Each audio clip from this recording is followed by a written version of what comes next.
Assalamualaikum warahmatullahi wabarakatuh. Gimana kabarnya semua? Semoga baik-baik saja ya. Jadi kalau saya coba mendengar kembali semeton ya diskusi dalam sebuah acara, di situ ada Abang Tony begitu ya. Mungkin pantas saja ya netizen merujak Bang Tony, pengacara Tony ya, dengan statementnya kepada Kang Deddy begitu. Ya, ada beberapa memang yang secara pribadi, walaupun memang kemarin sempat klarifikasi dalam video beliau juga di situ. Tapi pemahaman masyarakat, pemahaman netizen berbeda dengan apa yang dimaksudkan oleh penyampaian dari pengacara Tony. Tapi coba semeton ya, coba kita runut ada poin-poin yang ini membuat masyarakat netizen merujak habis pengacara Tony. Jadi ini menarik untuk kita reaksi semeton ya. Bagaimana videonya? Ini dia. Sebagai pegiat media sosial atau teman-teman yang main media sosial, kita pasti terhibur dengan YouTube-nya Kang Deddy kan. Agak mirip-mirip Baim Wong gitu, ada nangis-nangisnya, ada apa kan.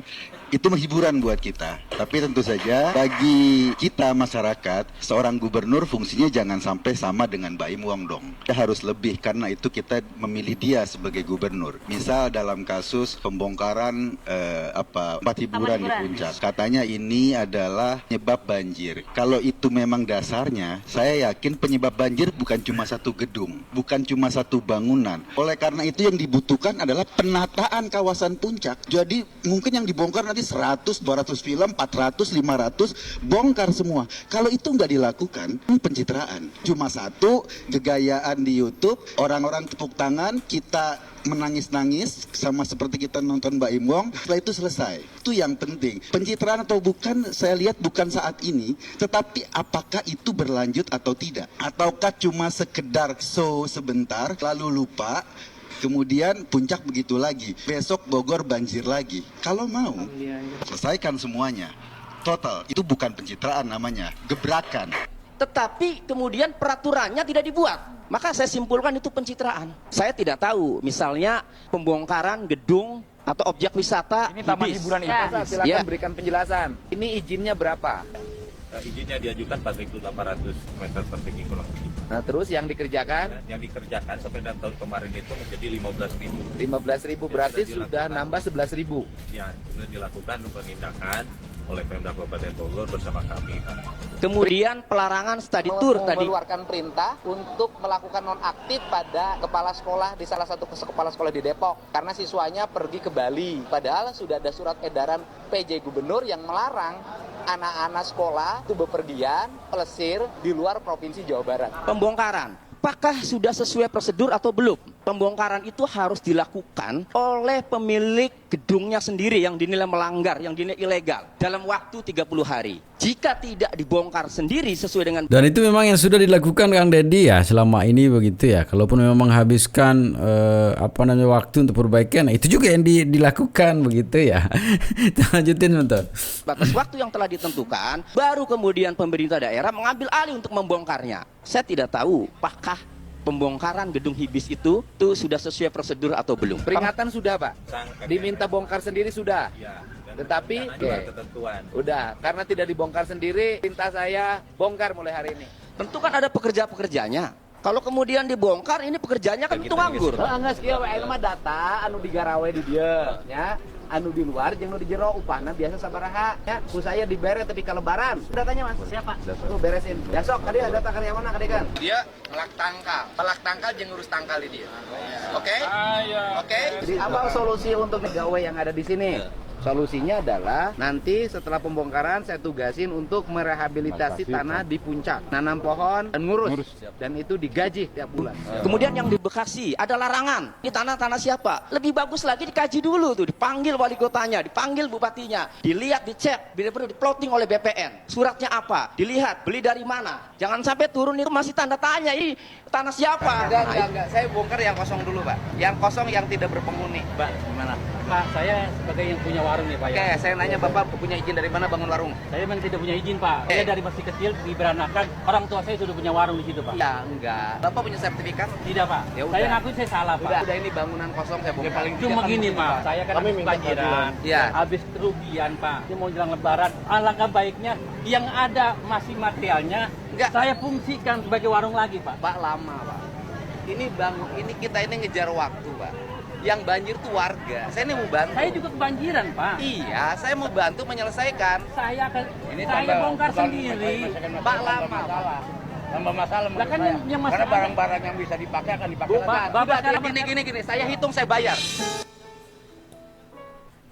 Kang Deddy Mulyadi yang biasa akrab disapa Gubernur Jawa Barat ini gebrakannya memang terlalu berani. Makanya Presiden pernah mengatakan ini ngeri-ngeri sedap Gubernur Jawa Barat. Namun jangan lupa walaupun memang untuk kepentingan penataan suatu daerah, tetap Kang Deddy Mulyadi harus tahu akibat kebijakannya itu, ya, ada orang-orang yang merasa dirugikan, dan orang yang dirugikan itu juga adalah warganya. Di mana ia kalau butuh bantuan, kalau butuh pelayanan tetap ke gubernur. Saya berharap Kang Deddy Mulyadi tidak menganggap sebagai musuh orang-orang yang dinilai atau perusahaan-perusahaan yang dinilai yang telah melakukan pelanggaran sehingga kemudian langsung ditindak dengan cepat. Pertanyaannya sesuai dengan tema, apakah itu pencitraan atau gebrakan? Temanya kan begitu. Pencitraan itu suatu kesan yang sengaja dibuat agar bercitra positif. Citranya positif, sengaja dibuat. Nah, kalau gebrakan tentu kan. Saya menyimpulkan begini, ini Seperti yang saya sampaikan juga kemarin Semeton ya, terlepas apakah ini pencitraan atau gebrakan begitu Semeton ya. Tapi kalaupun oke lah ini adalah sebuah pencitraan, tapi yang selama ini yang dilakukan pencitraannya baik. Kalaupun seperti dibilang pengacara Tony adalah harus memikirkan karyawan-karyawan yang dihibis sana begitu. Berapa orang sih yang diuntungkan dan berapa orang yang dirugikan atas kebijakan itu begitu Semeton. Karena kita tahu sendiri ya, kalaupun disampaikan tadi ya tidak hanya itu saja penyebab banjir, ya paling tidak kan mengurangi. Karena kalau secara total menghentikan itu mungkin butuh proses, dan itu prosesnya tidak lama. Tidak cepat begitu, harus lama begitu ya. Kang Deddy membuat political brandingnya benar, dia political brandingnya sangat utuh gitu ya, bukan sekedar pencitraan. Saya tidak melihat bahwa Kang Deddy itu melakukan pencitraan, tapi dia melakukan political impression management yang harus kita apresiasi. Bu Evi, kami ingin tahu Bu, tolak ukurnya apakah ini memang orisinil Kang Deddy atau ada unsur Saya sedikit dipoles melihatnya dibuat-buat? kalau lihat dari track record dari walaupun ketemunya lewat media, lewat channelnya, bukan channelnya dia pribadi sendiri, tapi dia utuh dari dirinya sendiri. Original benar-benar, itu terlihat dari message-nya, terlihat dari gerak tubuhnya. Itu benar-benar message-nya dia. Kalau misalnya kita katakan kalau itu bukan dari diri dia sendiri, mungkin nanti high contact atau low contactnya itu berubah pada suatu saat. Ini nggak boleh kelihatan. nggak disimpulkan seperti ada political narsistik dalam konteks ini? Oh, saya tidak melihat political narsistik, tapi Karena kan dia ada political branding. Dia selalu di medsos kan, beda dengan pejabat lain. Setiap kali ada kegiatannya itu Kenapa pasti- harus Itu melalui perlu. media sosial itu? Perlu, karena sekarang zaman teknologi, berkomunikasi dengan masyarakat lewat medsosnya. Cuman emang kita harus ngakuin, katanya netizen kita julid. Nah, Saya membayangkan kalau semua gubernur, semua wali kota, semua bupati melakukan hal yang sama, riuh medsos kita kan? Mas karena Eko, kita Indonesia Seru kan, katanya seru. begitu. Mas Eko, saya pengen tanya, kalau Mas Eko buat di X atau Twitter itu bentuk narsistik juga nggak? Saya bukan gubernur. Oh iya. Ya, dari seorang Deddy Mulyadi, ini pencitraan atau bagaimana Mas Eko? Sudah nyala, monggo silakan. Sudah nyala Kang? Sudah subscribe, comment, and like belum nih? KDM channel. Iya, sebagai pegiat media sosial atau teman-teman yang main media sosial, kita pasti terhibur dengan YouTube-nya Kang Deddy kan, agak mirip-mirip Baim Wong gitu, ada nangis-nangisnya, ada apa kan, itu menghiburan buat kita. Tapi tentu saja bagi kita masyarakat, seorang gubernur fungsinya jangan sampai sama dengan Baim Wong dong. Dia harus lebih, karena itu kita memilih dia sebagai gubernur. Misal dalam kasus pembongkaran tempat hiburan di Puncak. Katanya ini adalah penyebab banjir.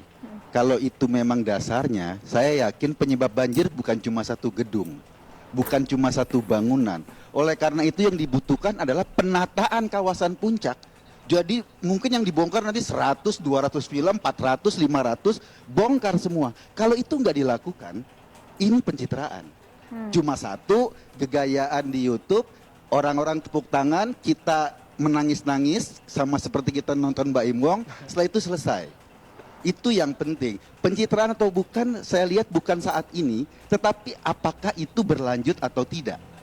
Ataukah cuma sekedar show sebentar, lalu lupa, kemudian Puncak begitu lagi, besok Bogor banjir lagi. Kalau mau, selesaikan semuanya. Total, itu bukan pencitraan namanya, gebrakan. Kan gebrakan di awal ya, dia menggebrak lalu dilanjutkan dengan kegiatan yang konsisten, itu yang pertama. Yang kedua misalnya kebijakan soal penghapusan pajak bagi kendaraan bermotor yang nunggak. Ramai juga tuh kemarin. Ya kan ramai kan, kalau Anda nunggak 3 tahun, bayar sekarang, pajak Anda dihapus. Ada insentif bagi penunggak pajak. Ada insentif bagi orang yang nakal tidak bayar pajak. Pertanyaannya, insentif apa yang diberikan kepada orang yang taat bayar pajak? Nggak ada. Bayangkan, gubernur memberi kebijakan, memberi insentif kepada orang-orang yang tidak taat peraturan, sementara orang-orang yang taat peraturan tidak diberi insentif. Ini kan jadi problem dalam konteks kebijakan publik. Harusnya kan yang diberi insentif adalah orang-orang yang setiap tahun taat bayar pajak, bukan orang-orang yang tidak taat bayar pajak. Jangan sampai yang udah taat bayar pajak jadinya. Ya, ini gebrakan atau pencitraan kita nggak tahu, tetapi memang bagi masyarakat yang memang tidak mau bayar pajak seneng, iya kan? Hore, gubernur hebat, pajak dihapuskan. Apakah dengan insentif kemarin pajak yang dihapuskan, besok dia akan bayar pajak, tahun depan bayar pajak? Belum tentu, karena barangkali mudah-mudahan gubernurnya tetap Deddy Mulyadi, sehingga besok ada dihapuskan lagi, tidak bayar pajak lagi, dan tetap bergayanya sama. Karena itu menurut saya harus dipikirkan hal yang lebih lebih jangka panjang lah. Jangan sampai gebrakan-gebrakan ini justru merugikan masyarakat Jawa Barat. Dengan insentif kepada pelanggar pajak, Jawa Barat kehilangan pendapatan 30 triliun. Potensi pendapatan 30 triliun. Bayangkan uang 30 triliun itu bisa digunakan apa? Untuk pembangunan sekolah di Jawa Barat, anak-anak miskin di Jawa Barat. Jadi bukan dengan gaya pencitraan ditepuk tangani oleh orang yang malas bayar pajak, kemudian berakibat kepada anak-anak sekolah di Jawa Barat, misalnya gedung-gedung sekolah yang uang itu bisa digunakan untuk itu, malah nggak bisa. Sejauh itu ya Bang dampaknya? Ya kan, kalau kekurangan pendapatan 30 triliun sebagai potensi pendapatan pajak, berarti ada program yang nggak bisa jalan dong. Oh. Iya kan? Kang Ade komentar dulu boleh? Gitu Kang Ade loh. Armando. Langsung Kang. Thank you. Dikomentarin dulu. Mas Ade. Udah Ade Armando kok jadi. Saya kebetulan warga Jawa Barat nih, Bung Eko. Oh sama ya? Saya milih Kang Deddy kemarin. Pasti bukan. Saya rahasia. Domisili mana ini, Mas Saya Ade? Bogor. Oke. Saya Bogor. Jadi curhat semua nih kan. Jadi Enggak, tapi saya mau bilang begini. Saya melihat Kang Deddy ini adalah orang yang udah punya asam garam yang begitu lama berkecimpung sebagai seorang pejabat publik. Dia sebelum jadi bupati, dia wakil bupati dulu. Wakil bupati 2 kali, 15 tahun jadi anggota DPR, sekarang menjadi gubernur. Jadi ketika dia maju, dan saya bersyukur juga waktu itu Kang Emil kan milih ke Jakarta kan. Jadi dia bisa maju di Jawa Barat dan jadinya menang.